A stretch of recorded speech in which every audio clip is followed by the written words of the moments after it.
நிறைய பேர் இன்னைக்கு சோர்ந்து போனதுக்கு என்ன காரணம் தெரியுமா? நம்ம செஞ்சுட்டு இருந்ததை நிறுத்தினதுக்கு என்ன காரணம் தெரியுமா? வேண்டான்னு நினைச்சதுக்கு என்ன காரணம் தெரியுமா?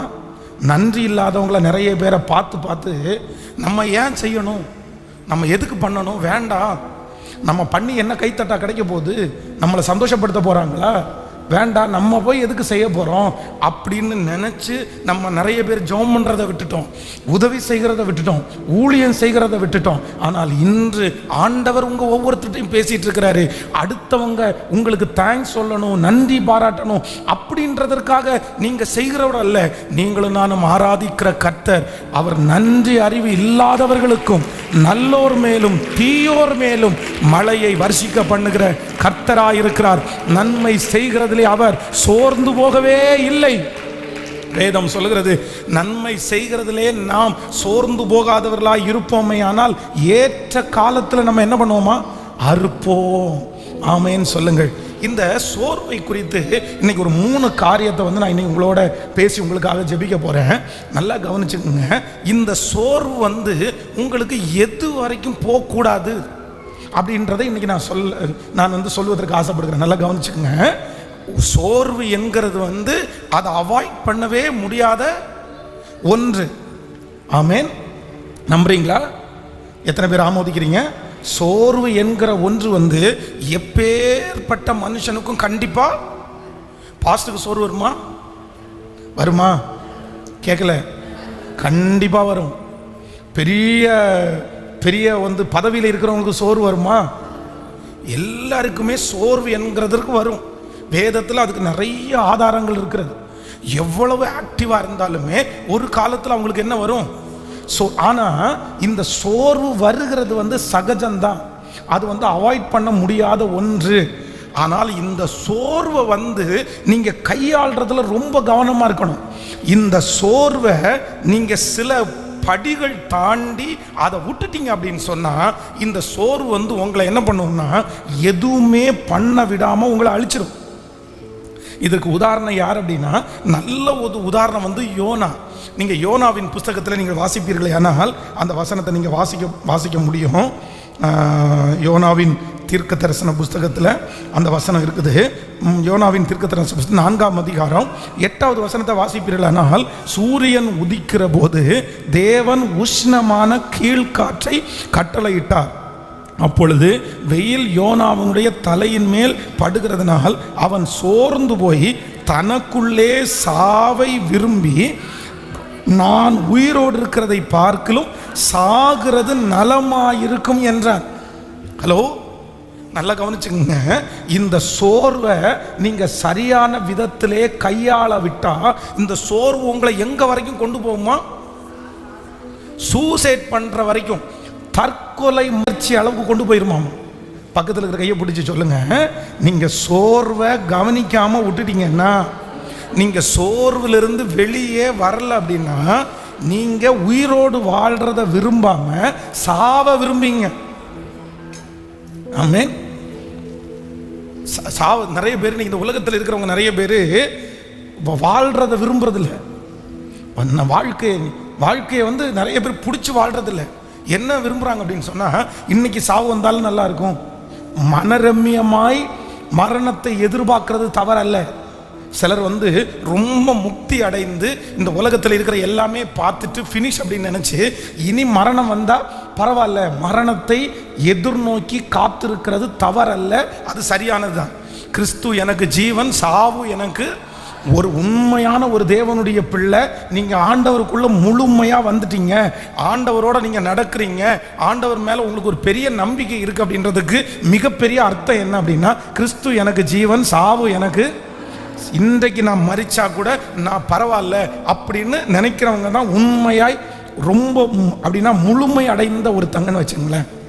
அப்போ இந்த இடத்துல இந்த மனுஷன், தேவனுடைய ஊழியக்காரன், வயசு குறைவானவர் தான். இந்த சோர்வனுடைய உச்சகட்டம் அவனுக்கு என்ன பண்ணுது அப்படின்னு சொன்னா, இந்த உலகத்துல வாழ்றதற்கு நான் தகுதி இல்ல ஆள் கிடையாது, நான் சாகணும், என்னை கொன்றுங்க, வாழவே பிடிக்கலன்ற அளவிற்கு அவனை கொண்டு விட்டுருச்சு சோர்வு. அப்போது யாராவது ஏதாவது ஒன்று சொல்லி உங்களுக்குள்ள பலவீனங்களை சொல்லி உங்களை சோர்வுக்குள்ள ஆக்கும்போது அந்த சோர்வை நீங்கள் கையாளலை அப்படின்னா அது உங்களுக்கு டேஞ்சராக முடிஞ்சிடும். அப்போது இன்றைக்கு ரெண்டாவது நம்ம என்ன ஜெபிக்கணும் அப்படின்னு சொன்னால், எனக்கு சோர்வை கையாளக்கூடிய ஒரு பலனை தாரும் ஆண்டவரே. ஹல்லேலூயா. கையை உயர்த்தி ஒரு ஹல்லேலூயா சொல்லலாம். கையை உயர்த்தி சொல்லுங்க பார்க்கலாம். ஏசப்பாட்ட ஆண்டவரே, எனக்கு சோர்வை கையாளக்கூடிய பலன் சொல்லுங்க எல்லாருமே. என் வாழ்க்கையில் எத்தனை விதமான சோர்வுகள் வந்தாலும் அந்த சோர்வுகளை கையாள்வதற்கு ஒரு விதத்தை தான். ஒரு சில பாடங்களை மட்டும் நம்ம கற்றுக்கொண்டு நம்ம ஜெபிக்க போகிறோம். நம்பர் 1, முதலாவதாக தானியேலின் தீர்க்க தரிசன புஸ்தகம் 8ஆம் அதிகாரத்தினுடைய 27வது வசனத்தை வாசிக்கலாமா? தானியேலின் தீர்க்க தரிசன புஸ்தகம் 8ஆம் அதிகாரம் 27வது வசனத்தை வாசிக்கும் போது, தானியேலாகிய நான் சோர்வடைந்து சில நாள் வியாதிப்பட்டு இருந்தேன். பக்கத்தில் இருக்கிற கையை பிடிச்சி சொல்லுங்க, சில நாள். சொல்லுங்க எல்லாரும் சொல்லுங்க, சில நாள். நல்லா சொல்லுங்க, சில நாள். தானியேலாகிய நான் சோர்வடைந்து சில நாள் வியாதிப்பட்டிருந்தேன். அப்போ நம்பர் 1, முதலாவதாக ஒரு தேவனுடைய பிள்ளை இந்த சோர்வை எப்படி கையாளணும் அப்படின்னு சொன்னா, இந்த சோர்வு என்கிறத லாங் லைஃப், தொடர்ச்சி, பல ஆண்டு, 6 மாதம், 10 மாதம், 1 வருஷம், 2 வருஷம், தேவனுடைய பிள்ளை சோர்வை ஒரு காலம் நீடிக்க விடக்கூடாதாமா. என்ன பண்ணக்கூடாதாமா? சோர்வு வருகிறது சகஜம், கண்டிப்பாக எல்லா பரிசுத்தவான்களுக்கும் வந்திருக்குது, நமக்கும் வரும். ஆனால் ஆண்டவருடைய பிள்ளைகள் ஒன்று நீங்கள் நினைத்து கொள்ளுங்கள், சோர்வை விட்டு நீங்கள் வருகிறதற்கு வாரங்கள் கூட ஆண்டவர் கொடுக்கல. என்னதான் கொடுத்துருக்கிறாருன்னா, சில நாள், சில மணி நேரம். தாவீதுக்கு சோர்வு வந்துச்சா? அதான் முதல்ல நம்ம வாசித்தோம். அவனுடைய மனைவி, அவனுடைய பிள்ளைகள் எல்லாரும் பிடிக்கப்பட்டு தீக்கிரையாக்கப்பட்டதை கண்டுபிடிச்ச உடனே அவனுக்குள்ள ஒரு பெரிய சோர்வு வருது. ஆனால் வேதம் சொல்லுகிறது, தாவீது தன்னை திடப்படுத்தி கொண்டு இந்த தண்டை பின்தொடரலாமா? அப்போ சோர்வு என்கிறது கொஞ்சம் மணி நேரம் தான் இருந்துச்சு. நீங்க இன்றைக்கு இந்த ஜெபத்தில் இருக்கிறவங்க யாருக்காக ஆண்டவர் பேசுறாருன்னு தெரியல, உங்க சோர்வு எவ்வளவு நாளா தொடருது? எவ்வளவு நாளா தொடருது? சோர்வுன்றது எது தெரியுமா? முன்னாடியே ஆக்டிவா இருந்து இப்போ இல்லாதது எல்லாமே சோர்வு தான். ஃபர்ஸ்ட் எல்லாம் 1 மணி நேரம் ஜெபம் பண்ணுவோம் பாஸ்டர், ஃபர்ஸ்ட் எல்லாம் சர்ச்சுக்கு ரெகுலராக வருவோம் பாஸ்டர், ஃபர்ஸ்ட் எல்லாம் இந்த மாதிரிலாம் நான் பண்ணுவோம் பாஸ்டர், இப்போ நான் பண்ணலை. ஏற்கனவே நீங்க பண்ணி கொண்டிருந்த நல்ல காரியங்கள், அது வேலையா இருக்கலாம், ஊழியமா இருக்கலாம், ஜபமா இருக்கலாம், நீங்க ஆக்டிவா இருந்த எதெல்லாம் இன்னைக்கு இல்லாம நீங்க இருக்கிறீங்களோ அந்த விதத்தில் நீங்க சோர்ந்து போயிட்டீங்கன்னு அர்த்தம். அந்த சோர்வு எத்தனை நாளா உங்களுக்கு தொடருது? சொல்லுங்க, எத்தனை நாளா தொடருது? சிலர் கல்யாணத்துக்கு முன்னாடி பார்த்தீங்கன்னா அவ்வளவு ஆக்டிவா இருப்பாங்க, நமக்கே ஆசையா இருக்கும். சில ஆண்கள் கல்யாணம் பண்ணுறதே அதை பார்த்து தான். சர்ச்சில் பார்த்தீங்கன்னா அந்த புள்ள இருக்கிற ஸ்பீடு, வேகத்தை பார்த்த உடனே இவங்களுக்கு என்ன ஆகும் தெரியுமா? கட்டுனா இந்த பொண்ணை தாண்டா நம்ம கட்டணும். என்ன சுறுசுறுப்பு, சிட்டு மாதிரி பறக்குது பாரு அது. சார், இதெல்லாம் நம்முடைய வாழ்க்கையில் கிடச்சிச்சு அப்படின்னு சொன்னால் 2 வருஷத்தில் நம்ம என்னமோ ஆயிடலாம். இப்படி ஒரு உற்சாகம் உள்ள பிள்ளையத்தான் நம்ம எதிர்பார்க்குறோம் அப்படின்னு நினச்சி கல்யாணம் பண்ணிட்டு ஒரு குழந்தை பிறந்துச்சுன்னா அப்படியே இந்த சாணியை போட்டு ஒட்டி வச்சா ஒட்டும் பாருங்க. செவத்தில் இந்த ஊர்ல எல்லாம் சாணி காய வைப்பாங்க பாருங்களேன், அது என்ன கம் போட்டு ஒட்டியிருக்காங்கன்னு நினைக்கிறீங்களா? அது அப்பனா அப்பிக்கும், அது கீழே விழாது, காஞ்சதுக்கு அப்புறம் தான் கீழே விழும். அந்த மாதிரி அப்படியே உட்கார்ந்து பிறண்டுறது எல்லாம். இப்போ எல்லாமே சிலருக்கு எல்லாமே இருக்கிற இடத்துல மாறி போயிடுச்சு. இந்த இது எந்திரிக்காமலே ஒரு இடத்துல வேலை பார்க்குற நிறைய பேர், தயவு செய்து அப்படி பண்ணாதீங்க. இன்னைக்கு எல்லாம் சுலபமாக இருக்குன்றதுக்காக நிறைய அம்மாங்க இருக்காங்க, காய்கறி கட் பண்ணி கொடுக்குறேன் அப்படின்னாங்க. எங்கே கொண்டு கொடுக்கணும் உங்களுக்கு? அதை பெட்ரூமில் கொண்டு வந்து கொடுக்கணும். அங்கே ஒரே இடத்துல உட்காந்து காய்கறி வெட்டி கொடுப்பாங்க, கழுவி கொடுப்பாங்க. எல்லாம் எங்கே இருந்துட்டு ரூமை விட்டு வெளியே வரவே மாட்டாங்க. இந்த இப்போல்லாம் நிறைய வாட்ச் வந்திருக்குது. இந்த வாட்சை கையில் கட்டிட்டு காலையில் நீங்கள் வந்து ஆன் பண்ணிவிட்டு நைட்டு பார்த்தீங்கன்னா நீங்கள் எவ்வளோ தூரம் வாக் பண்ணியிருக்கிறீங்க அப்படின்றத காமிச்சிடும். சிலருக்கெல்லாம் அந்த முள் ஓடவே ஓடாது. இன்னும் இந்த யூரின் பாஸ் பண்ணுறதுக்கு எதுக்கு நம்ம போகிறோம்னு தண்ணி குடிக்காமல் கூட உட்காந்துக்குவாங்க. இந்த மாதிரி சோம்பேறிகளை பார்த்துருக்குறீங்களா? நைட்டு மாத்திரை சாப்பிட்டா பையன் மாத்திரை சாப்பிட்றான், டேய் மாத்திரை சாப்பிட்டா கொஞ்சம் தண்ணி நிறைய குடிக்கணும் அப்போ தான் நல்லது அப்படின்னு கேட்டால், நீங்கள் போங்க டேடி, தூக்குற டைம் யூரின் வந்துச்சுன்னா ரொம்ப டிஸ்டர்பன்ஸாக இருக்கும், தண்ணி குடிக்காமல் பார்த்தா தான் நல்லது. எந்த அளவுக்கு பாருங்கள் இருக்குது. அப்போது நான் என்ன, ஆண்டவருடைய பிள்ளைகளே ரொம்ப கவனமாக நீங்கள் கவனிச்சுங்க, நீங்கள் ரொம்ப ஜாக்கிரதையாக இருங்க. நீங்கள் ஏன்னா அதுவே உங்களுடைய வாழ்க்கையில் வந்து அது மாறிடும். அம்மாங்களுக்கு எல்லாருக்கும் நான் என்ன சொல்கிறேன் அப்படின்னா, தயவு செய்து நடக்கிறத ஸ்டாப் பண்ணாதீங்க. ஐயா, வயதான ஒவ்வொரு தகப்பனும் தாயாருக்கும் நான் உங்களை ரொம்ப நேசிக்கிறேன், நீங்கள் ரொம்ப காலம் இருக்கணும்னு நான் உங்களுக்காக ஜெபம் பண்ணுறேன். அதுக்கு நான் ரொம்ப விருப்பப்படுறேன். நீங்கள் வயதானவங்களெல்லாம் இந்த உலகத்தில் இருந்து நீங்கள் என்ன பண்ண போகிறீங்க? நீங்கள் நம்ம மேக்கப் பண்ணிட்டு ரோட்டில் நடக்க போகிறீங்க?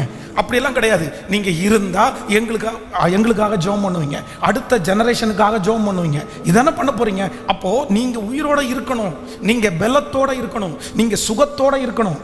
ஏன் அப்படின்னா நீங்கள் தான் அடுத்த ஜெனரேஷனுக்கு ஒரு பெரிய விதை. அப்போது நீங்கள் என்ன பண்ணணும் அப்படின்னா, நீங்கள் நடக்கிறத மட்டும் என்ன பண்ணக்கூடாதுன்னா குறைக்கவே கூடாது. உங்களுக்காக நான் ஜெபம் பண்ணும்போது ஸ்பெஷலாக ஜெபம் பண்ணுறது என்ன அப்படின்னா, உங்கள் கால்களில் மட்டும் எந்த வியாதியும் வந்துடக்கூடாது. ஏன்னா ஆண்டவர் உங்களுடைய கால்களை மான்கள் கால்கள் போல ஆக்குவாராக. அப்போது இந்த கால் வந்து பலனாக இருக்கணும் அப்படின்னா, சில நேரத்தில் நம்முடைய உடம்பு எப்படி இருக்கணும்னா குறைவாக தான் இருக்கணும். சிலருக்கு வந்து ஹெரிடிட்டியாக அப்படி இருக்கும், சிலருக்கு வந்து இந்த தைராய்டு இந்த மாதிரிலாம் இருக்கிறவங்களுக்கெல்லாம் உடம்பு வந்து ரொம்ப கனத்த உடம்பு மாதிரி இருக்கும். ஆனால் நான் என்ன நம்புகிறேன் அப்படின்னா, நம்ம வந்து மோஸ்ட்லி முடிஞ்ச வரைக்குமே நீங்கள் எதையாவது பண்ணி குறைக்க முடிஞ்சால் குறைச்சிடணும். ஏன் அப்படின்னா அப்போ தான் நம்முடைய கால் என்னவா இருக்கும்? பலனாக இருக்கும். ஒரு நல்ல ஜெபிக்கிற ஒரு தாய் எனக்கு ரொம்ப பிடிச்சவங்க, எனக்காக ரொம்ப ஜெபம் பண்ணுவாங்க. அவங்கள எப்போ பார்த்தாலும் பைபிளும் கைமா இருப்பாங்க.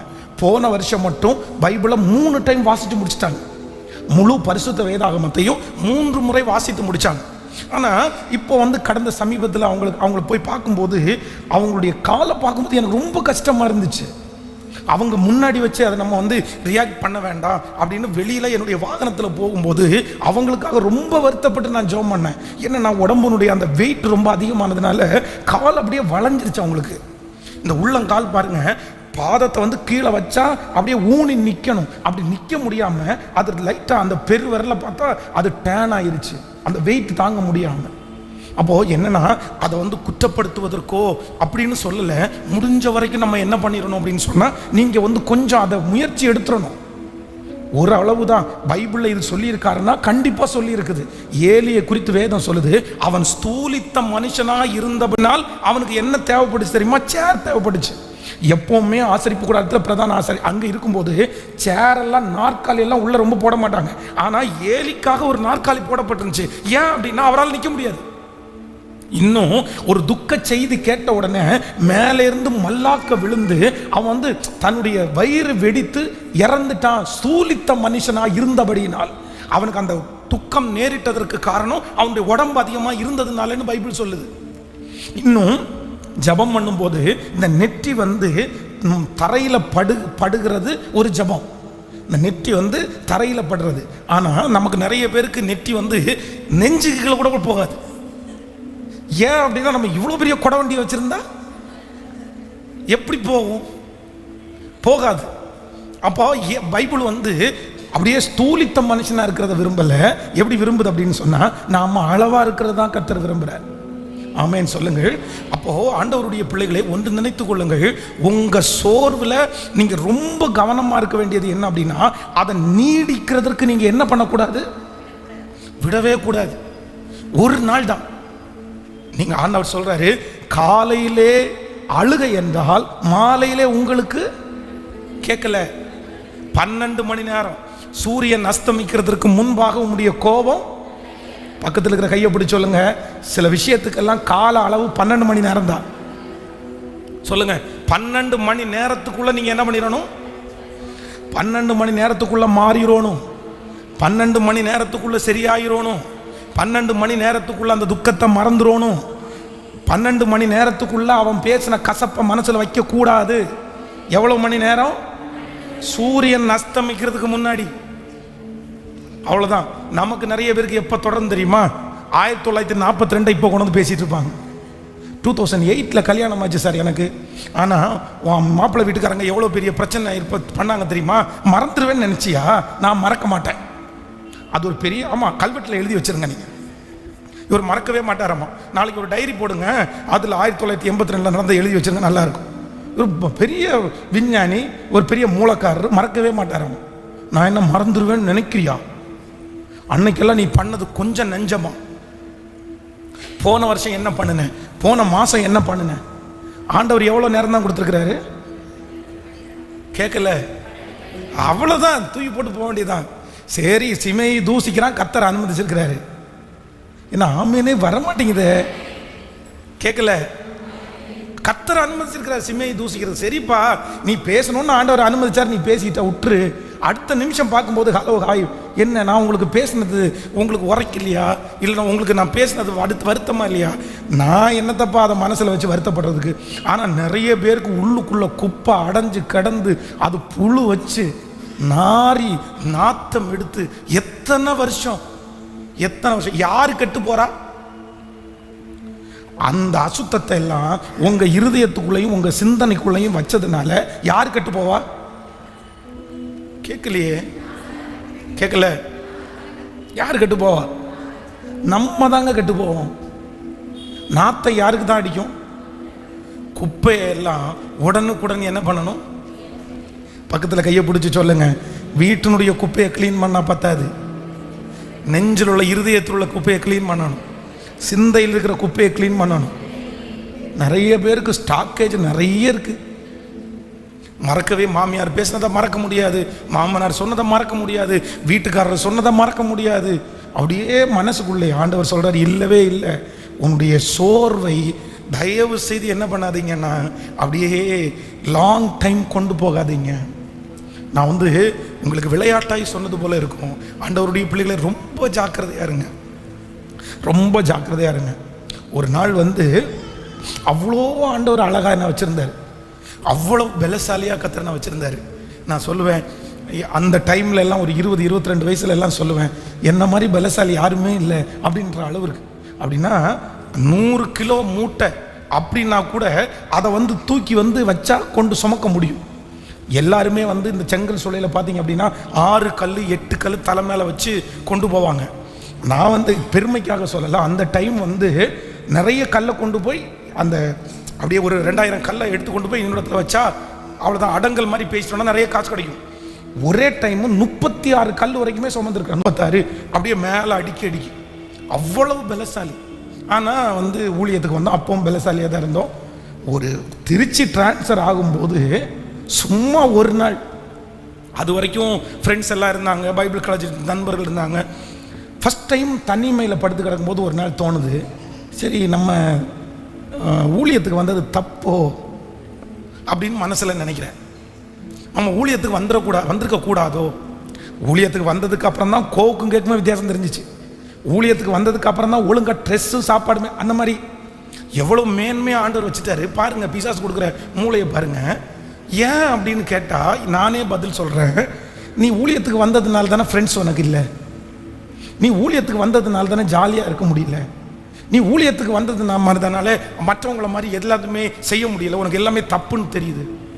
இந்த நெகட்டிவ்க்கு இடம் கொடுத்து உடனே நான் என்ன சொல்லியிருக்கேன், அப்பால போ பிசாசே, ஆண்டவர் உன்னை எவ்வளோ நல்லா வச்சிருக்கிறாரு அப்படின்னு அதை ஓவர் கம் பண்ணி அந்த சோர்வுக்கு இடம் கொடுக்காம சரியாக வேண்டிய நான் இப்போ என்ன பண்ணிட்டேன் அப்படின்னு சொன்னால், அந்த ஒரு நாள் சோர்வை அடுத்த நாள் கொண்டு போயிட்டேன், அதுக்கு அடுத்த நாள் கொண்டு போயிட்டேன், அதுக்கு அடுத்த நாள் கொண்டு போயிட்டேன். இப்படியே கிட்டத்தட்ட ஒரு மாதம் இந்த நெகட்டிவை யோசிச்சு கடைசியில் பார்த்தீங்க அப்படின்னு சொன்னால் தூக்கம் போச்சு, நோய் வந்துருச்சு. அவ்வளவு பலனாக இருந்த சரீரம் ரொம்ப பலவீனமாகி என்னை பார்த்து நானே கசந்து கொள்ளுகிற அளவுக்கு வந்துட்டேன். இப்போ எங்களுடைய ஊரில் எல்லாம் இரவில் எங்கள் வீட்டில் கேட்க மாட்டாங்க. எங்கள் அம்மா அப்பா எல்லாருமே உள்ளே படுத்து கிடப்பாங்க. நான் வராண்டாவில் தான் படுப்போம். நான் நைட்டு எத்தனை மணிக்கு வெளியே போகிறேன், எத்தனை மணிக்கு உள்ளே வரேன்னு யாருக்குமே தெரியாது. எங்கள் ஊரில் எங்கேயோ இடத்துல தான் டிவி இருக்கும். அன்னைக்கு அந்த டிவி நிகழ்ச்சியை பார்க்குறதுக்கு வீட்டில் இருந்து தனியாக ஒரே ஆளாக இருட்டில் 12 மணிக்கு அவ்வளோ தூரம் போய் பார்த்துட்டு ஒரு வெளிச்சம் கூட இல்லாமல் ஃபுல்லாக காடு மாதிரி மரம் இருக்கும். அந்த நடந்து போன பாதையை வச்சு கண்ணில் எதுவும் தெரியாது, இருட்டாக தான் தெரியும். ஆனால் அந்த கால் நடக்கிற பாதையை வச்சுட்டு வெறும் அவ்வளவு தைரியமாக இருந்தவன் அவ்வளவு எனக்கு பிசாசு பிடிச்சிருக்குமோ, செய்வனை வச்சுருப்பாங்களோ அப்படின்னு பயப்படுற அளவுக்கு மாறிட்டேன். பயம்னா கொஞ்சம் இல்லை, பயத்தினுடைய உச்சகட்டம். கண்ணனுடைய பால் எல்லாம் அப்படியே டக் டக் டக் டக்னு அடிக்கும். இதுக்கு எல்லாத்துக்கும் காரணம் என்ன தெரியுமா? அந்த நெகட்டிவை, அந்த சோர்வை கொஞ்சம் வளர்த்துட்டேன் பாருங்களேன். அது எனக்கு மிகப்பெரிய ஆபத்தாய் முடிந்தது. உங்கள் நாள் நஷ்டமாயிரும், உங்கள் எதிர்காலம் நஷ்டமாயிரும். நான் நம்புகிறேன், சிலதை ஆண்டவர் நமக்கு தர்றாரு, சிலதை ஆண்டவர் நமக்கு தரலை. இந்த உலகத்திலே எல்லாவற்றையும் பெற்றுக்கொண்ட முழுமையான நபர் யாருமே கிடையாது. எல்லாருக்குமே ஒரு குறைவு இருக்கும். ஒன்று இந்த குறைவு, இல்லைன்னா அந்த குறைவு. எல்லாருடைய வாழ்க்கையிலையும் அப்படி இருக்க தான் செய்யும். எல்லாரும் நிவர்த்தி ஆயிட முடியாது.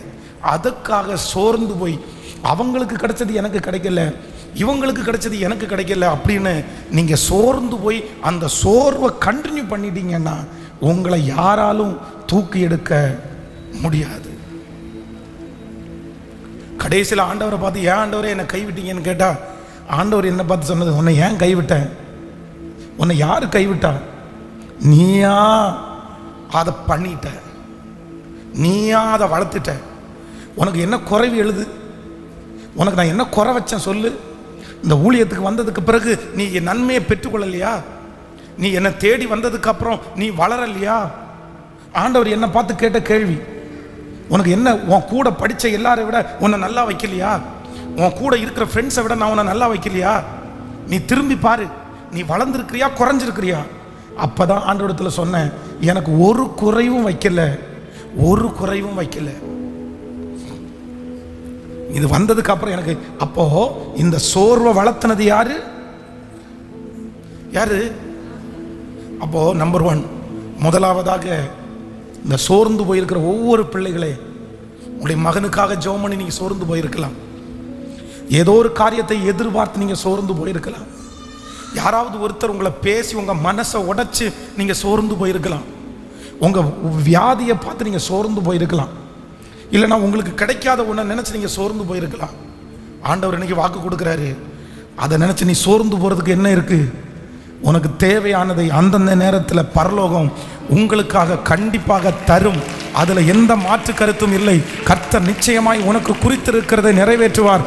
நீ சோர்ந்து போகாமல் உன்னுடைய வாழ்க்கையை ஓடு. இது கிடைக்கலன்றதுக்காக சோர்ந்து போய் உட்கார்ந்தா உங்களுக்கு என்ன கிடைக்க போகுது? நீங்க சோர்ந்து போய் உட்கார்ந்த உடனே கிடைச்சிருமா? நீங்க மனசை தளர விட்ட உடனே கிடைச்சிருமா? இல்லை. அதற்காக உங்களுடைய தரிசனத்தை நீங்க கெடுக்க முடியுமா? உங்க ஓட்டத்தை கெடுக்க முடியுமா? சொல்லுங்க. கல்யாணமான புதுசில் கல்யாணத்துக்கு முன்னாடி இவ்வளோ வேகமாக இருந்த நீங்க மேரேஜுக்கு பிறகு ஏன் நீங்க இவ்வளோ ஸ்லோவானீங்க? நீங்க ஏன் இவ்வளோ ஸ்லோவானீங்க? ஒரு 2-3 வருஷத்துக்கு முன்னாடி அவ்வளவு வேகமாக இருந்த நீங்க ஏன் இவ்வளவு உங்க ஓட்டத்தில் நீங்க ஏன் ஸ்லோவானீங்க? உங்களுக்கு ஓட முடியாததுனாலயா? கால் வலிக்கிறதுனாலயா? இல்லை, உங்க மனசை விட்டுட்டீங்க. யாரோ ஒருத்தருடைய பேச்சை கேட்டு மனசை விட்டுட்டீங்க. ஏதோ ஒரு சூழ்நிலை உங்களுக்கு எதிராய் வந்ததுனால மனசை விட்டுட்டீங்க. ஆனா ஆண்டவர் என்ன உங்களுக்கு வாக்கு கொடுக்கிறாருன்னா, இல்லை, சோர்ந்து போகிற உனக்கு நான் பலத்தை கொடுக்கிறேன். இளைஞர்கள் இளைப்படைந்து சோர்ந்து போகிறார்கள், கர்த்தருக்கு காத்திருக்கிறவர்கள் புது பலன் அடைந்து கழுகுகளை போல தங்கள் செட்டைகளை அடித்து உயரே எழும்புவார்கள். அவர்களுடைய ஓட்டத்தை தடுக்கிறதற்கு ஒருவராலும் முடியாது. ஓடிக்கொண்டே ஓடிக்கொண்டே. ஹல்லேலூயா. நான் என்னுடைய சோர்வை என்ன பண்ண விட மாட்டேன்னா, என்னை கண்டினியூ பண்ண விட மாட்டேன். எது வந்தாலும் என்ன பண்ணக்கூடாது? பக்கத்தில் கையை பிடிச்சி சொல்லுங்க, நான் நினைக்கிறது மாதிரி நடக்காட்டாலும். சொல்லுங்க, எல்லாரும் சொல்லுங்க, நான் நினைக்கிறது மாதிரி நடக்காட்டாலும், நான் எதிர்பார்த்தது எனக்கு கிடைக்காட்டாலும், எனக்கு ஒரு தீமையே நடந்தாலும் என் ஆண்டவர் சோர்ந்து போக வருதில்லை. அதனால நானும் சோர்ந்து போக மாட்டேன். சோர்வு என்கிற ஒன்றுக்கு நான் இடம் கொடுக்க மாட்டேன். அதை நீடிப்பதற்கு கண்டிப்பாக நான் என்ன பண்ண மாட்டேன், நான் இடம் கொடுக்க மாட்டேன். நம்புறீங்களா இல்லையா? எத்தனை பேர் ஆமோதிக்கிறீர்கள்? ஹல்லேலூயா. ஒரு நெகட்டிவ் நம்ம கையில் கிடைக்கும் போது அதை வச்சு சோர்ந்து போகிறதும் நம்ம கையில் தான் இருக்குது. ஆனால் அதை ஒரு பெரிய பொருட்டாக எடுக்காம அதில் வெற்றி அடைகிறதும் நம்ம கையில் தான் இருக்குது. நீங்கள் என்ன பண்ண போறீங்க? நீங்கள் இருக்கிற துன்பத்தை வச்சு சோர்ந்து போக போறீங்களா? இருக்கிற நெகட்டிவை வச்சு சோர்ந்து போக போறீங்களா? உங்களுக்கு கொடுக்கப்பட்டிருக்கிற அந்த சோதனையை வச்சு சோர்ந்து போக போறீங்களா? இல்லை இதன் மத்தியிலையும் உற்சாகமாய் எழும்பி பெரிய காரியத்தை செய்து சாதனையாளர்களாய் மாற போறீங்களா? ஆண்டவரத்தில் கேளுங்க, எனக்கு சோர்வின் ஆவி எனக்கு வேண்டாம் ஆண்டவரே, என்னை உற்சாகப்படுத்தும். நான் எப்போ எப்படி இருக்கணும்? சத்தமா சொல்லுங்க. கேட்கல எல்லாரும் முழு வெள்ளத்தோடு. அவ்வளோதான், அவ்வளோதான். என்னுடைய சோர்வெல்லாம் கொஞ்ச நேரம்தான், சில மணி துளிகள் தான். அதுக்கப்புறம் நான் என்ன ஆயிடுவேன் அப்படின்னு சொன்னா, சத்து என்னை ஒரு இடத்துல சோர்வடிச்சு என்னை உட்கார வைக்கிறதுக்கு முடியாது. ஆமேன் சொல்லுங்க பார்க்கலாம். பாடலாமா அந்த பாட்டை? இன்னொரு பாடல். உள்ளாந்த மனிதன் நாளுக்கு நாள் புதிதாக்கப்படுகிற நேரம் இது, நான் சோர்ந்து போவதில்லை. ஹல்லேலூயா. கரங்களை தட்டி ஆமென். எல்லாருடைய கரங்களையும் தட்டி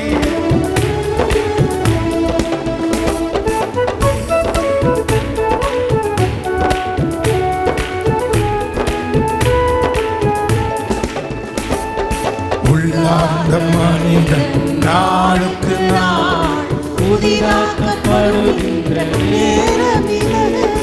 உள்ளாந்த மனிதன் நாளுக்கு நாள் புதிதாக்கப்படுகின்ற நேரம். கைகளை மேல தட்டி சோர்ந்து போகாதே மகனே, நீ சோர்ந்து போகாதே மகளே, உன்னை குறித்து கர்த்தர் ஒரு பெரிய திட்டத்தையே வைத்திருக்கிறார்.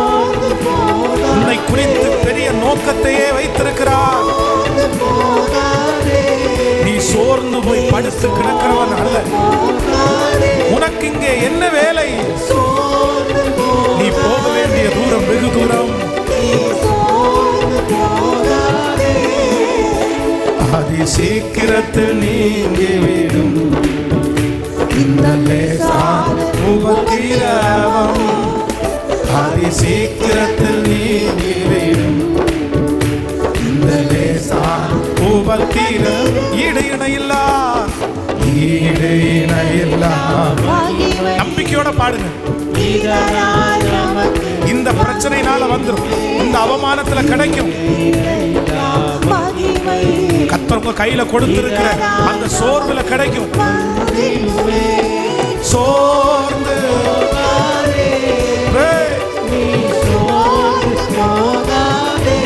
அப்பா பலன் கொடுக்கிற கண்மலை.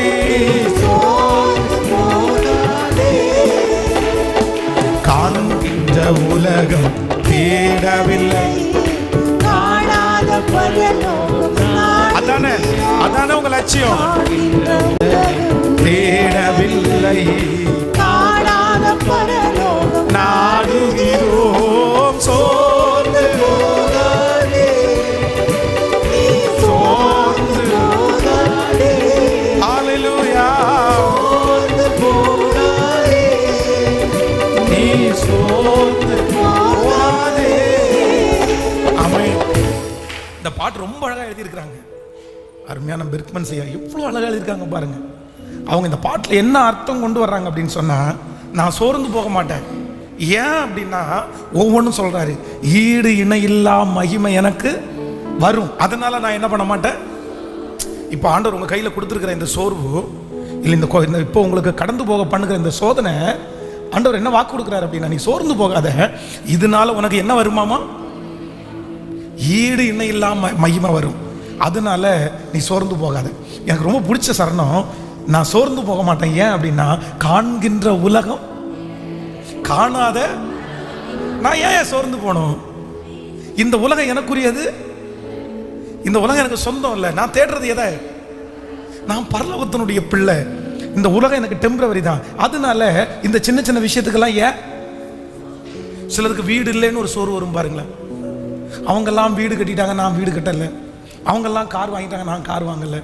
அவங்கெல்லாம் வாகனம் வாங்கிட்டாங்க, நான் வாங்கலை. அவங்கெல்லாம் பெருசாக சம்பாதிக்கிறாங்க, நான் பெருசாக சம்பாதிக்கலை. நான் நம்புகிறேன், எதுக்கு அவங்கெல்லாம் சம்பாதிச்சு என்ன பண்ண போகிறாங்க? ஒரு சாணம் வயிற்றில் தானே சாப்பிட போகிறாங்க.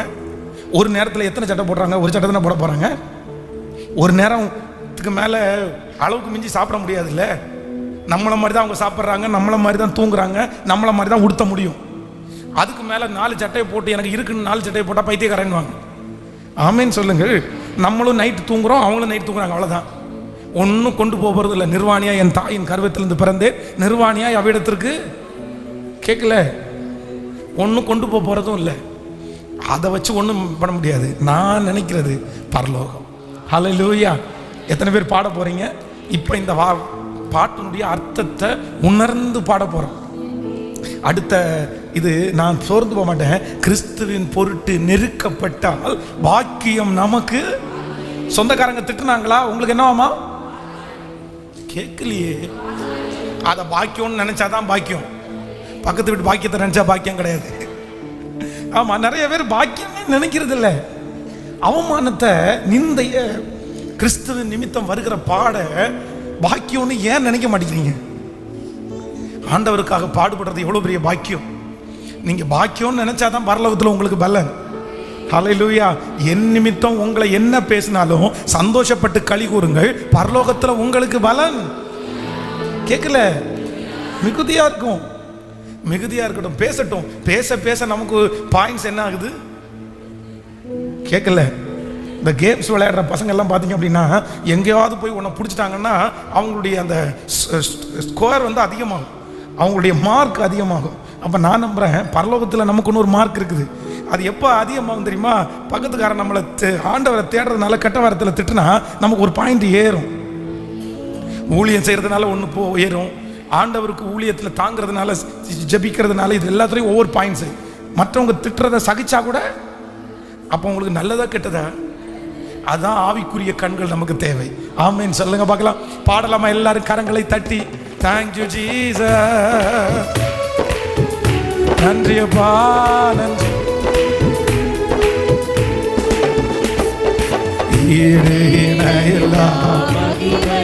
சத்தமாய் பாடும். இதனால் நமக்கு வந்திடுமே ஈடில்லா மகிமை.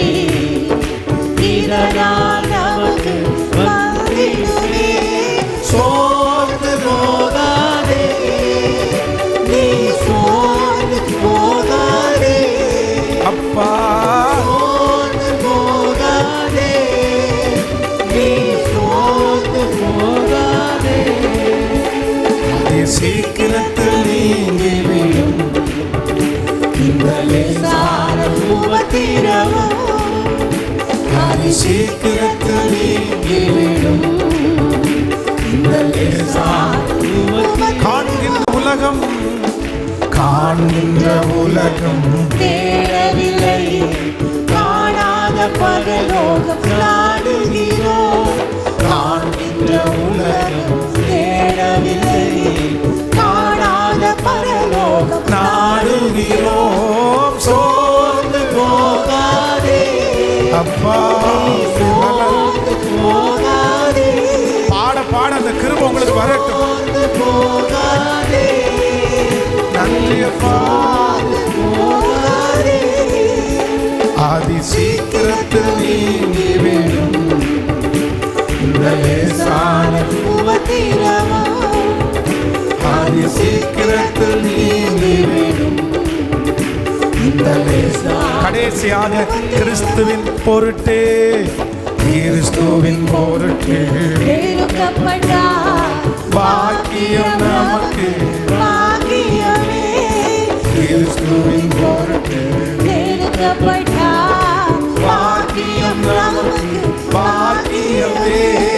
சோர்ந்து போகாதே, நீ சோர்ந்து போகாதே. ஹல்லேலூயா. சோர்ந்து போகாதே, நன்றி ஆண்டவரே. சோர்ந்து போகாதே. ஆதி சீக்கிரத்தில் நீங்கிவிடும் இந்த லேசான உபத்திரவம் சீக்கிரத்தில் நீங்கிவிடும். இந்த ஆமென். ஹல்லேலூயா. ஃபர்ஸ்ட் நம்பர் 1, முதலாவதாக ஆண்டவரே எனக்கு ஒரு கிருபையை தாரும். என்னுடைய சோர்வை நான் என்ன பண்ணணும்னா உடனே அந்த நேரத்திலேயே அந்த சோர்வை விட்டு எழும்பி அதை நீடிக்காதபடி என்னை காத்தருளும் ஆண்டவரே. ஸோ இன்றைக்கு ஆண்டவர் நமக்கு கொடுக்குற முதல் வார்த்தை அப்படிதான். சோர்ந்து போகிறவருக்கு அவன் பலன் கொடுக்குறார்.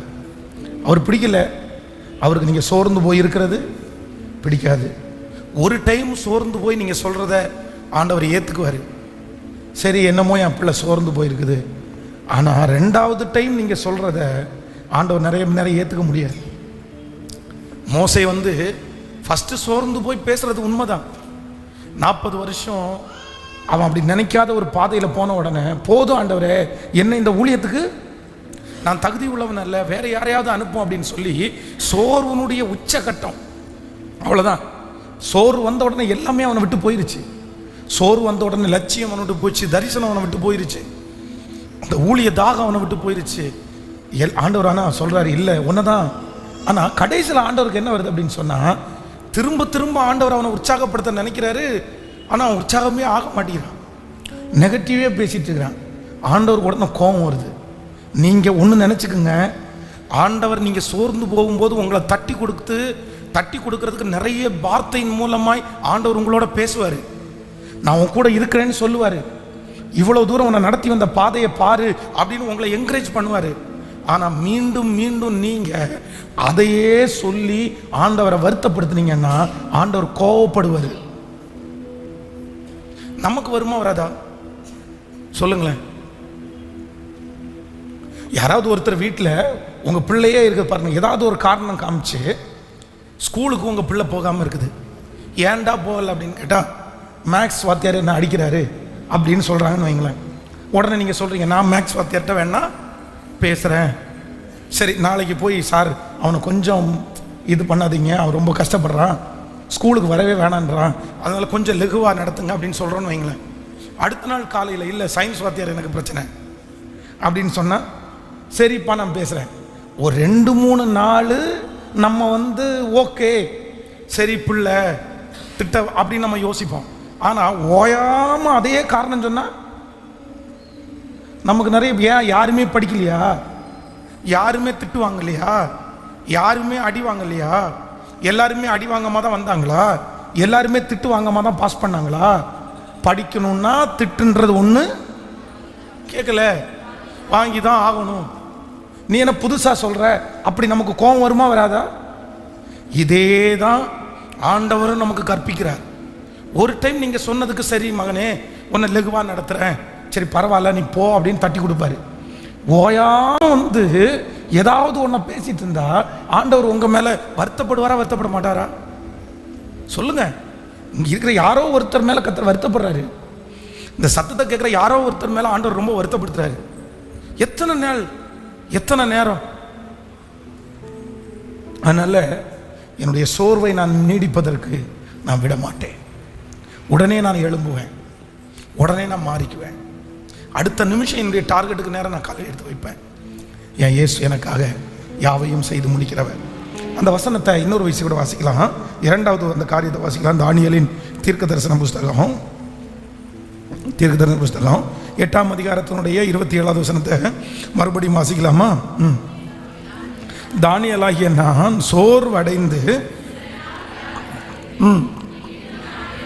பின்பு நான் எழுந்திருந்து ராஜாவின் வேலையை செய்து அந்த தரிசனத்தினால் திகைத்து கொண்டிருந்தேன், ஒருவரும் அதை அறியவில்லை. பக்கத்தில் கையை பிடிச்சி சொல்லுங்க, ஒருவரும் அதை அறியவில்லை. ஃபஸ்ட்டு என்ன கையை பிடிச்சி சொல்ல சொன்னேன்? இந்த வசனத்தில் என்ன கை கொடுத்து சொல்லுங்கன்னு சொன்னேன்? சில நாள். மறக்கக்கூடாது, உங்களுக்கு இந்த செய்தி மறக்கக்கூடாது. முதல்ல என்ன சொன்னேன்? இந்த வசனத்திலே 2 பாயிண்ட் இருக்கு. ஒன்று சில நாள், இன்னொன்று இப்போ என்ன சொல்றாரு அப்படின்னு சொன்னா, நான் திகைத்து கொண்டிருந்தேன், ஒருவனும் அதை எதை அறியல சோர்ந்து போய் இருக்கிறது, இவன் இப்படி சோர்வுக்குள்ள இருக்கிறான்னு யாருக்குமே தெரியலையாமா. ஆனா நமக்கு முதல் வேலையா குளிக்க மாட்டோம், தலை சீவ மாட்டோம். நம்ம சோகமா இருக்கிறோன்னு நீங்க யாரும் கூப்பிட்டு சொல்ல வேண்டியதில்லை. சர்ச்சில் வந்து உட்காரும் போதே சொன்ன, ஏன் சிஸ்டர் ரொம்ப ஒரு மாதிரி இருக்கிறீங்க? நீங்க அழுகிற அழுகையிலே கண்டுபிடிச்சிடலாம், நீங்க மூஞ்சியை வச்சிருக்கிறதுலே கண்டுபிடிச்சிடலாம், நீங்க எதுவும் பண்ணாம இருக்கிறதுலே கண்டுபிடிச்சிடலாம், வேலைக்கு லேட்டா வர்றதுலே வச்சு கண்டுபிடிச்சிடலாம், ஃபர்ஸ்ட் மாதிரி வேலை செய்யாததை வச்சே கண்டுபிடிச்சிடலாம் நீங்க எப்படி இருக்கிறீங்க. அப்போ ஒன்று நினைத்துக் கொள்ளுங்கள், தானியேலுக்குள்ள துக்கம் இருக்குது, தானியேலுக்குள்ள சோர்வு இருக்குது. ஆனா அந்த சோர்வு அவனுக்கு மட்டும்தான் தெரியுமே தவிர இன்னொருத்தர் கண்டுபிடிக்காத அளவிற்கு அவன் சோர்வா இருந்தான். நீங்க சோர்வு நம்பர் 2, நம்பர் 1, நீங்க உங்களுடைய சோர்வு வந்து சில நாள் சில மணி நேரம் அது கண்டினியூ ஆகக்கூடாது அப்படின்னு ஆண்டவர் சொல்றாரு. இரண்டாவது, நீங்க சோர்ந்து போய் இருக்கிறீங்கன்றது உங்களையும் ஆண்டவரையும் தவிர வேற யாருக்கும் என்ன பண்ணக்கூடாது. கேட்கல? அப்போ நான் நம்புறேன், இந்த மாதிரி சோர்வா இருந்தா உங்க வேலை தடைபடாது, உங்களுடைய டெய்லி நீங்க செய்கிற காரியம் தடைபடாது, உங்களுக்கு எதுவுமே தடைபடலை. ஆனா நீங்க சோர்ந்து போய் இருக்கிறீங்க.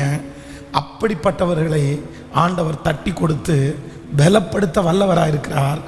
அவர்கள்தான் உண்மையான தலைவன், உண்மையான தலைவி. ஹல்லேலூயா. படம் போட்டு காட்டுறவங்க கிடையாது. அதான் இப்போ ஒரு ட்ரெண்ட் வந்திருக்கு, என்ன தெரியுமா? இந்த அவங்களுடைய மூடுக்கு தகுந்த மாதிரி ஸ்டேட்டஸ் வைப்பாங்களாம். என்னென்னமோ கண்டுபிடிச்சிருக்கிறாங்க, நமக்கு இது ஒன்றும் தெரியாது. எனக்கெல்லாம் வாட்ஸ்அப்பு எத்தனை வருஷத்துக்கு முன்னாடி ஆரம்பிச்சோ அன்னையிலேருந்து இன்னைக்கு வரைக்கும் அதை மாற்றினதே இல்லை. இதை விடுங்க, எனக்கு போன வாரத்தில் ஒரு பயங்கரமான, நானே ஷாக் ஆயிட்டேன். ஒருத்தங்க வந்து சொல்கிறாங்க, பாஸ்டர் அவர் ஒரு கள்ளக்காதலியை வச்சிருக்கிறாரு, பேசுறதுக்கு அனுமதி இல்லை, நான் சண்டை போட்டு பிரச்சனை பண்ணேன், ஆனால் அவர் வச்சிருக்கிற ஸ்டேட்டஸ் எல்லாம் பார்த்தா அவளோடய பேசுறது மாதிரி இருக்காமா.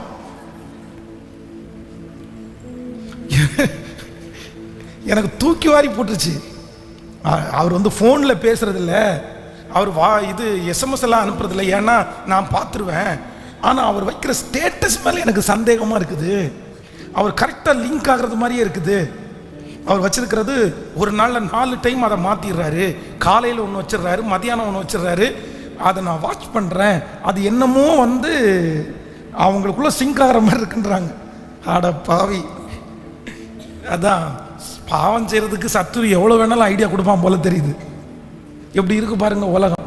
அப்போது நிறைய பேர் தங்களுடைய, நான் சோகமாக இருக்கேன், நான் வந்து இன்னைக்கு வந்து ஷேடாக இருக்கேன், நான் அந்த விஷயத்தை மற்றவங்களுக்கு தெரியப்படுத்துறது மாதிரி நிறைய பேர் வைக்க ஆரம்பிச்சிட்டாங்க. நம்ம ஆட்கள் நிறைய பேர் இருக்கிறாங்க, இந்த கிறிஸ்தவ ஆட்கள் என்ன தெரியுமா, அதுக்கு தகுந்த மாதிரி பாட்டு வைப்பாங்க பாருங்களேன்.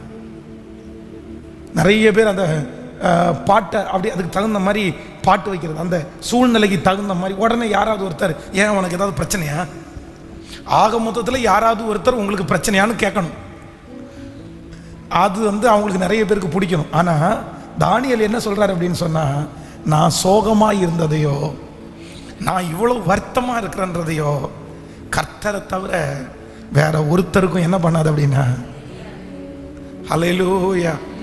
அவர் உங்களை விசாரிக்கிறவர் ஆனபடினால் உங்கள் கவலைகளை எல்லாம் அவர் மேல் வைத்து விடுங்கள். ஆமேன் சொல்லுங்கள். நம்ம வந்து நம்முடைய சோகத்தை நம்ம ஸ்டேட்டஸில் காமிக்கிறதுனாலையோ, நம்முடைய வார்த்தையினால, நம்முடைய மூஞ்சில் காமிக்கிறதுனாலையோ நம்மளை பார்த்து யாரும் பரிதாபப்பட போகிறதில்ல. அதுக்கும் ஒரு குறைய சொல்லிட்டு தான் இருக்க போகிறாங்க. அதனால எப்பொழுதும் ஹாப்பி மூடிலேயே இருக்கணும்னு அவசியம். சிலர் ஒன்று அந்த எக்ஸ்ட்ரீமு, இல்லைன்னா இந்த எக்ஸ்ட்ரீம், எப்பவும் வந்து சிரிச்சது மாதிரி மோஜ் வைக்கிறது மாதிரி, அப்படியே நான் ஹாப்பி. அதான் சிலர் இருக்காங்கல்ல, சாப்பிட்டீங்களான்ற ஒரு வாரத்தை கேட்டோன்னா ஆமாம் பிரியாணி சிக்கன் லெக் பீஸு கேட்டாங்களா, இது ஏதாவது அவங்க ரொம்ப சந்தோஷமாக இருக்கிறாங்களாமா. நல்லா இருக்கிறீங்களா அப்படின்னு கேட்டால் ஆமாம் நான் நல்லா இருக்கிறேனே, ரொம்ப நல்லா இருக்கிறேனே, கர்த்தர் என்ன ரொம்ப சந்தோஷமாக வச்சிருக்கிறாரே, எனக்கு என்ன குறை, நல்லா இருக்கிறேன்னு தானப்பா கேட்டேன். இவங்க நல்லா இருக்கிறது நமக்கு தெரியணுமாமா.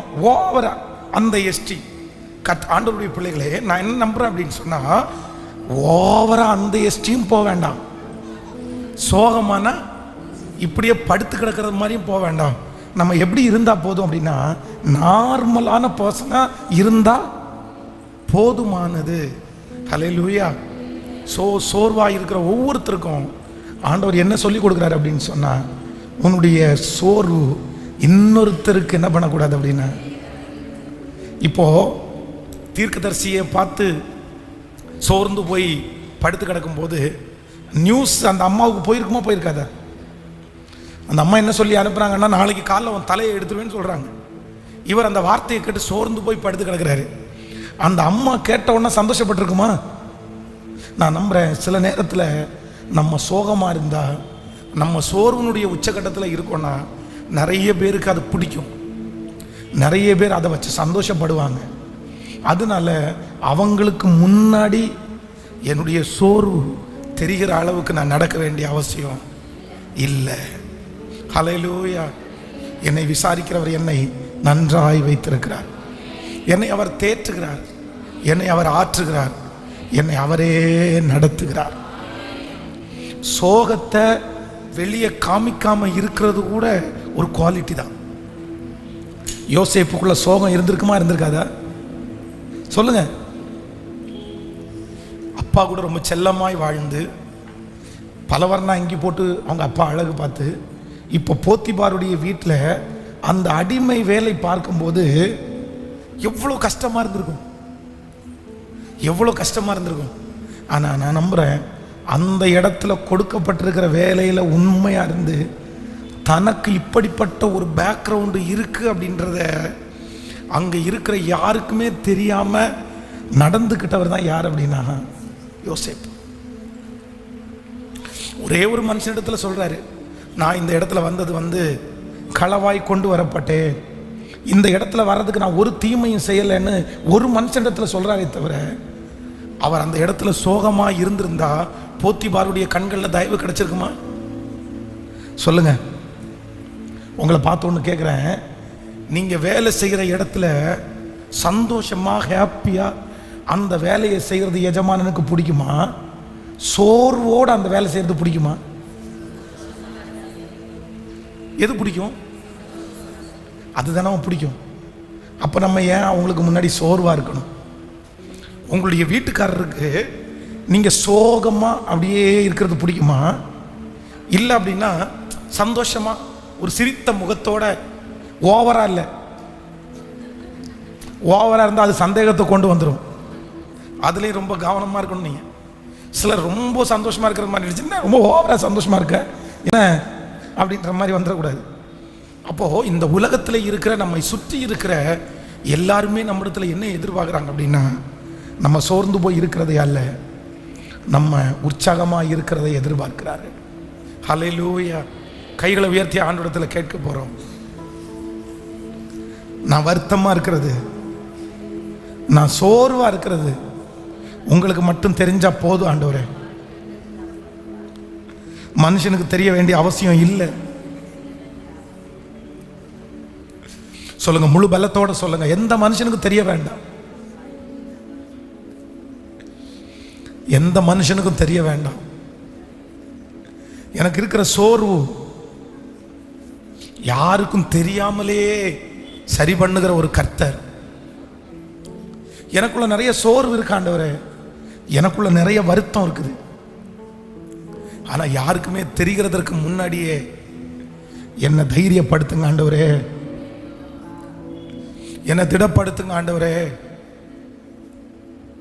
என்னை சரி செய்யுங்க ஆண்டவரே. சொல்லுங்க, கைகளை உயர்த்தி எல்லாரும் கேளுங்க. நன்றி அப்பா, நன்றி அப்பா. என் பலனாகிய கர்த்தாவே, உம்மையே நான் நம்பி இருக்கிறேன். நான் ஒரு நாளும் கைவிடப்படுவது இல்லை. கைகளை உயர்த்தி சத்தமாய் சொல்லுங்க, ஆண்டவரே என்னுடைய சோர்வை நீங்களே சரி பண்ணுங்க.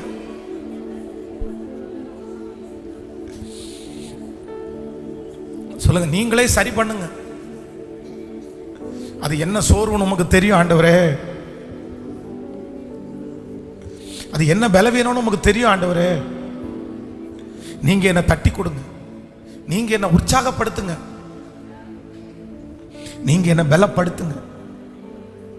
இன்னொருத்தருக்கு தெரிகிற அளவிற்கு என்னுடைய லைஃப் மாற வேண்டாம் ஆண்டவரே. ஆமென், ஹல்லேலூயா. நான் உங்களை ஆசீர்வதிக்கிறேன். உண்மையாகவே இங்க இருக்கிற நிறைய பேருக்குள்ள உள்ளுக்குள்ள நிறைய சோகங்கள் அடங்கி கிடக்கலாம். வெளியில நீங்க சிரிக்கிறீங்க, வெளியில சந்தோஷமானவங்கள மாதிரியே இருக்கிறீங்க. ஆனா உள்ளுக்குள்ள நிறைய சோகங்கள் யாரிடத்திலுமே ஷேர் பண்ணவே முடியாத அளவிற்கு இருக்கலாம். ஆனா நான் நம்புறேன், யாருக்குமே தெரியக்கூடாதுன்னு நினைச்சு நீங்க அந்த சோர்வை கையாளுறீங்கல்ல, அந்த வருத்தத்தை கையாளுறீங்கல்ல, நான் நம்புறேன் யாருக்குமே தெரியாம அந்த சோர்விலிருந்து, அந்த வருத்தத்திலிருந்து உங்களை விடுதலை ஆக்குற ஒருத்தர் இருக்கிறார். கண்டிப்பா அது சீக்கிரத்தில் யாருக்கும் தெரியாமலே கர்த்தர் சரி செய்ய வல்லவர். ஆமென். அன்னாள் இவ்வளவு வருத்தமா இருப்பாங்கன்னு யாருக்கு தெரியல? தீர்க்கதரிசிக்கு தெரியல, ஏலிக்கு தெரியல. அன்னாளுக்குள்ள இவ்வளவு வருத்தம் இருக்குன்னு தெரியல. ஏன்னா அது பண்டிகை காலம். பண்டிகை காலத்துல உள்ளுக்குள்ள என்ன சோகம் இருந்தாலும் வெளியில எல்லாரும் எப்படிதான் காமிச்சுக்குவாங்க? சந்தோஷமா தான் காமிச்சுக்குவாங்க. ஆனா இந்த இருதயம் உடைஞ்சு போன இருதயம் வந்து அப்படியே தேவ சமூகத்துல கண்ணீர் விட்டு அழுறாங்க, இருதயத்தை உடைச்சு ஊத்துறாங்க. ஆனா அவங்க எவ்வளவு சோகமா இருக்கிறாங்கன்னு ஏலிக்கு தெரியாட்டாலும் கர்த்தர் தெரிஞ்சுக்கிட்டார். வரும்போது பலவீனத்தோட வந்தவங்க, வேதம் சொல்லுது, போகும்போது கர்த்தர் அவர்களை ஆசீர்வதித்து வெற்றியாய் கர்த்தர் அனுப்புகிறார். நான் நம்புறேன் இந்த உபவாச ஜெபத்தை நீங்க கேட்டுக்கொண்டிருக்கும் போது ஒருவேளை அப்படி இருக்கலாம். ஆனா முடியும் போது கர்த்தர் உங்களுக்குள்ள இருக்கிற அந்த வருத்தங்கள் எல்லாத்தையும் மறக்கும்படி பண்ணுவார். கர்த்தர் எடுத்து போடுவார். ஆமென். யோசேப்பு தன்னுடைய சகோதரர்களுக்கு முன்பாக தன்னை என்ன பண்ணி கொள்ள முடியலையாமா? அடக்கி கொள்ள முடியலையாமா? தன்னை குழியில போட்ட சகோதரர்கள் படாத பாடுபட்டுட்டான். இப்ப தனக்கு முன்னாடி வந்து நிக்கிறாங்க. இவருக்குள்ள இவ்வளவு பெரிய சோகம் இருக்கும்னு அங்க யாருக்குமே தெரியாது. யோசேப்பை எப்படி பார்க்கறாங்க? ஒரு உன்னதமான இடத்துல பார்க்கறாங்க. அவனுக்கு எந்த கவலை இல்லைன்னு நினைக்கிறாங்க. அவன் பெரிய கிங் அப்படின்னு நினைக்கிறாங்க. ஆனா இப்ப முதல் விசை தன்னுடைய சகோதரர்களை பார்க்கும்போது அவனுக்கு என்ன தோணுது? அழணும்னு தோணுது. உடனே என்ன சொன்ன, நம்ம எல்லாரும் என்னை விட்டு வெளியே போங்க. எல்லாரையும் வெளியே விட்டுட்டு சத்தமிட்டு அழுதானா. அத்தனை நாள் இருந்த சோகமும் அப்படியே அப்படியே கொட்டிருச்சாங்க. அப்போ ஒரு தேவனுடைய பிள்ளைக்கு நம்ம சோர்வா இருந்ததை இன்னொருத்தருக்கு என்ன பண்ணக்கூடாது அப்படின்னா, நான் இப்படி இருக்கிறேன்றதை நீங்க காமிச்சிருக்க கூடாது. நீதிமான்களோ சிங்கத்தை போல எப்படி இருக்கணுமாமா? சத்தமா சொல்லுங்க. உங்க வீட்டில் நீங்க ஒரு சிங்கம் அப்படின்றத நீங்க மறந்துடக்கூடாது. சோகத்தை எல்லாம் உள்ள அடக்கிட்டு அப்படி எல்லாருக்கும் முன்னாடியும் அவங்க உங்களை பார்த்து கேட்கணும், என்ன உனக்கு சோகமாவே இருக்க மாட்டியா? கவலையே உனக்கு வராதா?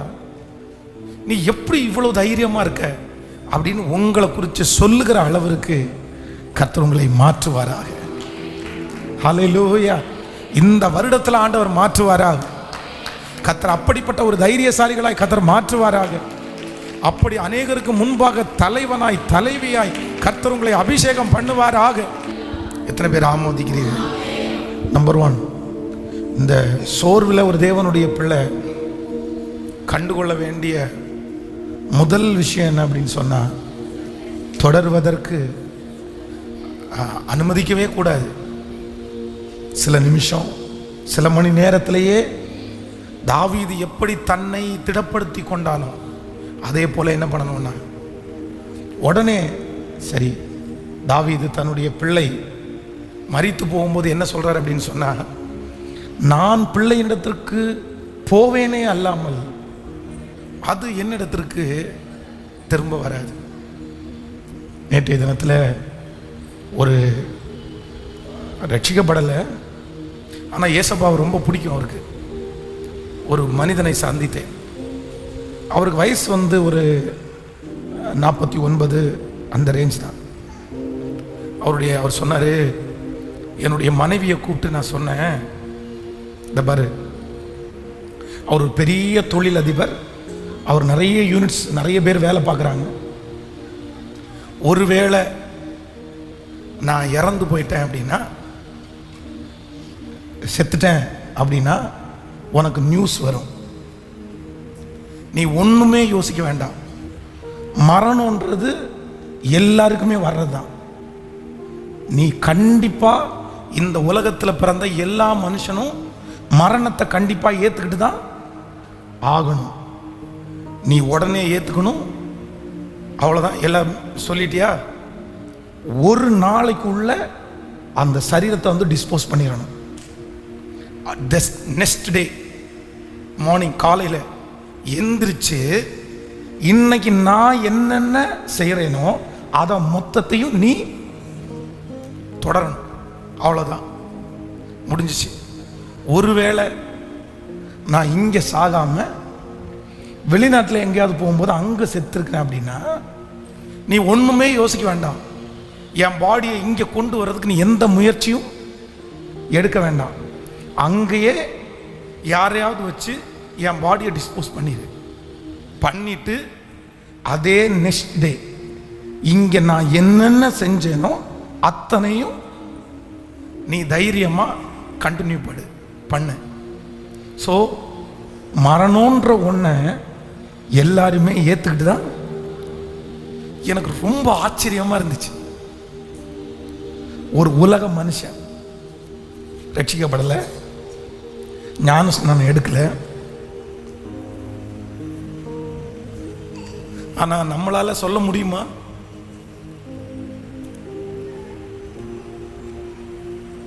நம்ம நிறைய பேர் செத்துறோம்னாலே பயமா இருக்கு. அதை நம்மளால ஏற்றுக்கவே முடியாது. ஆனால் உண்மையான ஆண்டவருடைய பிள்ளைகள் அப்படிதான் இருக்கணும். கிறிஸ்து எனக்கு ஜீவன், சாவு எனக்கு ஆதாயம். ஹல்லேலூயா. அதனால சோர்வை கண்டினியூ பண்ண வேண்டாம். நம்பர் 2, ரெண்டாவது, நான் சோகமாக இருக்கிறேன்னு கூட யாருக்கும் தெரியாத அளவிற்கு, எப்போ மற்றவங்களுக்கு தெரியாது அப்படின்னா, என்னுடைய அன்றாட நான் செய்து கொண்டிருக்கிற காரியத்தை சந்தோஷமாக நான் செஞ்சுட்டு இருந்தாலே யாருக்குமே என்ன பண்ணாதுன்னா தெரியாது. ஆமென். ஆண்டவர் உங்களை பலப்படுத்தட்டும். ஆண்டவர் உங்களுடைய சோர்வுகளை எடுத்து போடட்டும். ஸோ ஆண்டவர் நீங்கள் இதுக்கு முன்னாடி எவ்வளவு வேகமாய் செய்து கொண்டிருந்தீங்களோ, எவ்வளவு வேகமாய் நீங்கள் இது காலடி எடுத்து வச்சிங்களோ, அந்த வேகத்தை கர்த்தர் இன்னைக்கு உங்களுக்கு திரும்ப தரட்டும் அப்படின்ற ஒரு பாரத்தோடு நான் இங்கே நிற்கிறேன். இந்த பலிபீடத்தில் நிற்கும் போது அப்படி தான் நிற்கிறேன். உங்கள் ஒவ்வொருத்தரையும் கர்த்தர் மறுபடியும் ஒரு குதிரையை போல, ஒரு யுத்த குதிரையை போல ஆண்டவர் மறுபடியும் உங்களுக்கு அந்த கிருபை தரட்டும். நீங்கள் படித்த நாட்களில் இருந்த அந்த தரிசனத்தை கர்த்தர் உங்களுக்குள்ள வரட்டும். உங்கள் இளம் வயதில் இருந்த அந்த தைரியத்தை கர்த்தர் உங்களுக்குள்ள தரட்டும். அப்படியே எல்லாத்தையும் களைஞ்சு போட்டு உங்களை அப்படியே ரொம்ப ஃப்ரெஷ் ஆக்கி கர்த்தர் ஒரு கூர்மையான அம்பாய், ஒரு ஆயுதமாய் கர்த்தர் உங்களை மாற்றட்டும். நீங்கள் நிறைய பேருக்கு தைரியம் சொல்லுகிறவர்களாய் கர்த்தர் உங்களை மாற்றட்டும். உங்களுடைய அந்த ஃப்ரெஷ்னஸை பார்த்து நிறைய பேர் ஆச்சரியப்படட்டும். உங்களை சுற்றி இருக்கிற அத்தனை இடங்களையும் சந்தோஷமாய் வைக்கிற ஒரு தைரியத்தையும் தன்னம்பிக்கையும் ஆண்டவர் உங்களுக்கு நிறைவாய் இப்பொழுது தரட்டும். நீங்கள் எப்பொழுதும் சோர்ந்து போகிறவர்களாய் அல்ல, அப்படியே தைரியம் உள்ளவர்களாய் கர்த்தர் உங்களை வச்சிருப்பாராக. எழுப்பி நிற்கலாமா கர்த்தர் சமூகத்தில்? Thank you Jesus. Thank you Jesus. எனக்கு அந்த பாட்டு ரொம்ப பிடிச்ச பாட்டு. உள்ளார்ந்த மனிதன் நாளுக்கு நாள் புதிதாக்கப்படுகிற நேரம் இது. இந்த ஆண்டு கர்த்தர் உங்களை பலப்படுத்துகிறது போல எதையாவது ஒன்றை கர்த்தர் செய்வார். நீங்கள் முடங்கி கிடக்கிறதற்கு அழைக்கப்பட்டவர்கள் அல்ல. ஆண்டவர் இந்த சத்தத்தை கேட்கிற நிறைய பேரை பார்த்து கேட்கிறார், உனக்கு இங்க என்ன வேலை? நீ சோர்ந்து போகிறதுக்கு என்ன ரீசன், என்ன காரணம்? நீ சோர்ந்து போகிறதுக்கு என்ன காரணம்? நீங்கள் இப்படி முடங்கி போகிறதற்கு என்ன காரணம்? மகளே, மகனே, ஆண்டவர் இன்னைக்கு உங்களை பார்த்து கேட்கிறார், நீ சோர்ந்து போகிறதற்கு என்ன காரணம்? உனக்கு என்ன குறை வைத்திருக்கிறேன்? ஆபத்து காலத்தில் நீ சோர்ந்து போவாயானால் உன் பலன் குறுகிற்று. இந்த சூழ்நிலை சரியாகத்தான் போகுது, இந்த இயலாம சரியாகத்தான் போகுது. நீ நன்மை செய்தால் உங்களுக்கு மேன்மை இல்லையோ? அதுதான் ஆண்டவருடைய வார்த்தை. நீங்க இதுவரைக்கும் உழைச்சு நான் எதுல உங்களை கைவிட்டிருக்கிறேன்? நீங்கள் இதுவரைக்கும் வேகமா இருந்து எது நான் பதில் கொடுக்காம போயிருக்கிறேன்? இந்த சின்ன பாடு, இந்த சின்ன அவமானம், இந்த சின்ன சூழ்நிலை உங்களை முடங்கி படுத்து கிடைக்கவா கர்த்தர் உங்களை அழைச்சிருக்கிறாரு. அதனால்தான் மோசைக்கு கர்த்தர் முட்செடியின் நடுவில் கர்த்தர் அக்கினியை காமிக்கிறார். நீ முட்செடியை போன்ற அனுபவம் இருந்தாலும் உனக்குள்ளே ஒரு அக்கினி பற்றி பிடிக்க வேண்டாமா? உனக்குள்ளே இருந்து ஒரு தீ பிழம்பு அப்படியே எழும்ப வேண்டாமா? நீ போக வேண்டிய தூரம் வெகு தூரம். எலியாவை பார்த்து கர்த்தர் சொல்லுகிறார், நீ இங்கே உனக்கு என்ன வேலை? உன் பலவீனத்தை உதறி தள்ளு. உங்களை சுற்றி இருக்கிற சூழ்நிலையை உதறி தள்ளுங்கள். ஹல்லேலூயா. எவரையும் மேன்மைப்படுத்துகிற கர்த்தர் உங்களுக்குள்ளே இருக்கிறார். நீ முடங்கி கிடக்கிறதுக்கு அழைக்கப்பட்டவர்கள் அல்ல. நீங்க இந்த இடத்துல உட்கார்ந்து இருக்கிறதுக்கு அழைக்கப்பட்டவர்கள் அல்ல. நடந்தது நடந்துருச்சு, போனது போய்விட்டது. ஆனால் கர்த்தர் சொல்கிறார், இதோ நான் புதிய காரியத்தை உனக்காக செய்வேன். அது வனாந்திரத்திலே வழி, அவாந்திர வழியில உனக்கு ஆறுகளை, நீ போக வேண்டிய தூரம் வெகு தூரம். நல்ல கரங்களை தட்டி தேங்க்யூ ஜீசஸ். நல்ல கரங்களை தட்டி தூசியை உதறிவிட்டு எழுந்திரு. நீ திடன்கொள் என்று கர்த்தர் உரைக்கிறார். கர்த்தர் வாக்கு கொடுக்கிறார், சீயோன் குமாரத்தியே நீ திடன்கொள், என் ஜனமே நீ திடன்கொள். நீ மரணம் அடைகிற வரைக்கும் எரிந்து கொண்டே இருக்கிறதுக்கு அழைக்கப்பட்ட ஒரு மெழுகுவர்த்தி. நீ வெளிச்சம் கொடுக்கிற ஒரு மெழுகுவர்த்தி. ஹல்லேலூயா. மலையின் மேல் இருக்கிற பட்டணம் மறைந்திருக்க மாட்டாது.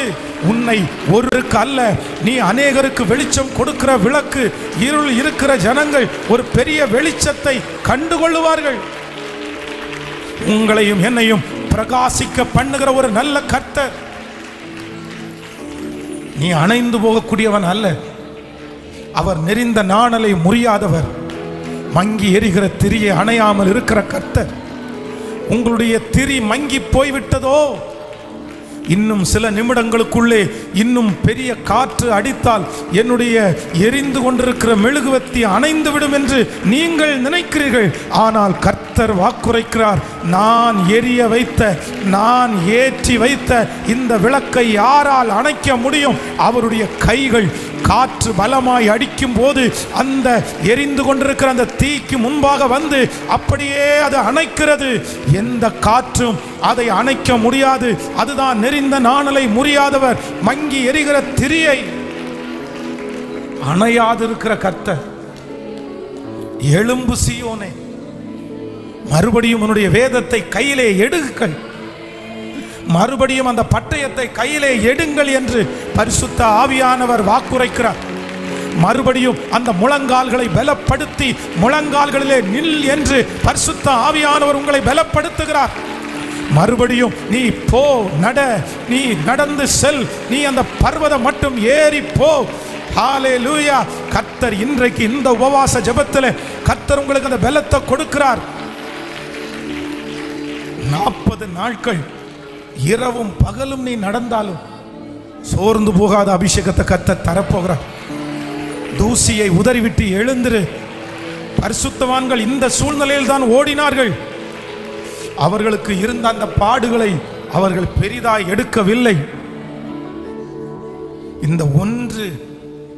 இந்த ஒரு அடைப்பை, இந்த ஒரு கல் பாய்ந்து போகிற நீரூற்றாகிய உங்களை தடுத்து நிறுத்த முடியுமோ?